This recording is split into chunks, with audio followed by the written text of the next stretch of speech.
As you experience all of the universe's things, each thing also experiences you. Things leave their mark on you as you leave your mark on things, and somewhere inside you is an impression of everything you've ever been.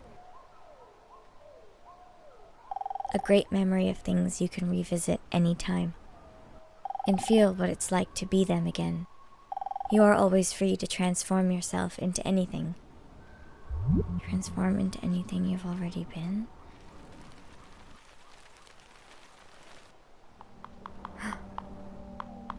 Can I just Oh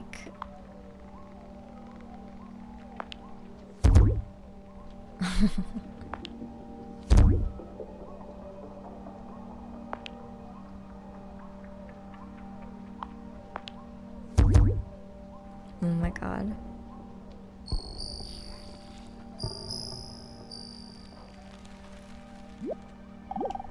Things that happen to us. I wonder if it's ever struck you how curious a thing it is that most of the things that we experience we regard as things that happen to us, which we ourselves do not originate, which are events expressing some sort of power or activity that is external to ourselves.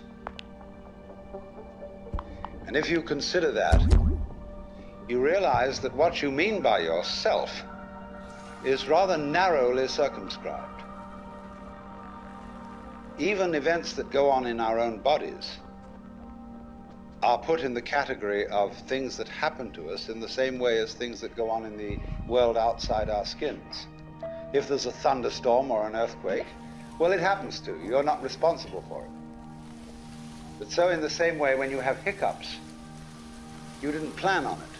If you have belly rumbles, you had no intention of doing it. And as to the catastrophic act of getting born, well, you had nothing to do with that. And you can spend all your life blaming your parents for putting you in the situation in which you find yourself. And this way of looking at the world in this sort of passive mood as something that happens to you goes right down to our general feeling about life. It goes down to the way in which we have been accustomed to look at human existence as a precarious event in a cosmos that, on the whole, is depicted as being completely unsympathetic and alien to our existence.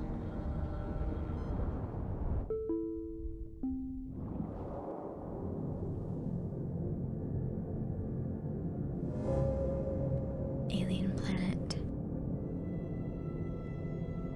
Wait, I'm in space. I can transform.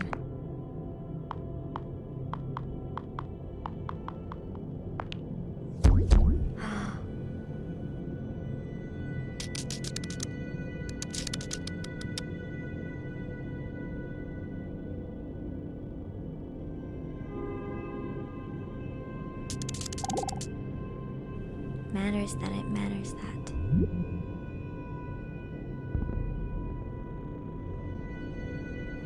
The joy of the universe is to reveal itself to itself in different forms.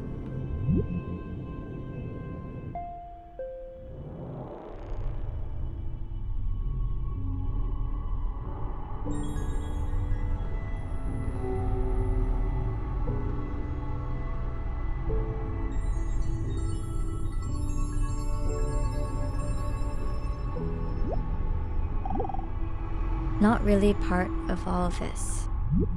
If you're reared with a 20th century, or shall we say an early 20th century common sense, which is based on the philosophy of science of the 19th century, you regard yourself as an accident, a biological accident, in a stupid universe, which is mechanical, but has no feelings.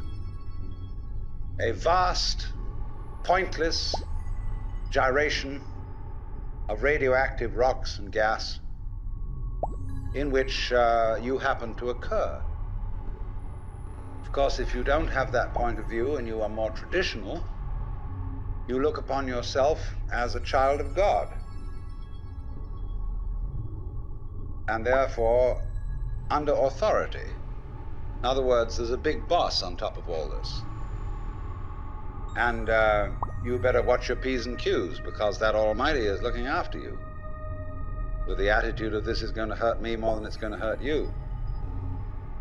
And when you look at the world in that image, or in the other image that it's a stupid mechanism, either point of view you take, you don't really belong.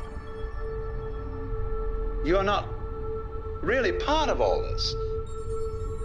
Or to put it in the strongest possible way, it is quite alien to our thought that the external world, which is defined as something that happens to you, and your body itself as something that you got caught up with, it is quite alien to consider all that as you yourself. Because you see, we have such a myopic view of what oneself is.